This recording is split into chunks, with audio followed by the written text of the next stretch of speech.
യോഹന്നാന്റെ സുവിശേഷം തുടങ്ങുന്നത് ഇങ്ങനെയാണ്: സകലതും വചനത്താൽ ഉളവായതൊന്നും വചനം കൂടാതെ ഉളവായതല്ല. എബ്രായ ലേഖനം 11 ചേർത്ത് വായിച്ചാൽ, ഈ കാണുന്ന ലോകത്തിന് കാണുന്നതല്ല കാരണം എന്ന് വരുമാറ് വചനത്താൽ നിർമ്മിക്കപ്പെട്ടു എന്ന് നാം അറിയുന്നു. അതിൻ്റെ പ്രയോജനം എന്താണ്?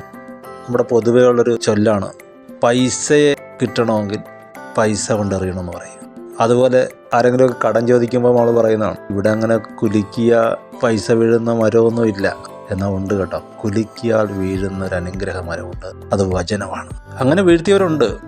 യേശുവിൻ്റെ ഒരു സ്ത്രീ വന്ന് പറയുന്നു, കർത്താവേ, നായ്ക്കുട്ടികളും മേശയുടെ കീഴിൽ നിന്ന് നുറുക്കുകളെ തിന്നുന്നല്ലോ.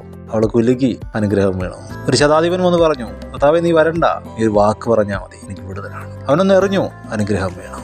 വചനത്തിലേക്ക് അടുക്കുക, വചനം വിശ്വസിക്കുക, വചനം പറയുക, വിശ്വാസത്തോടെ പറയുക.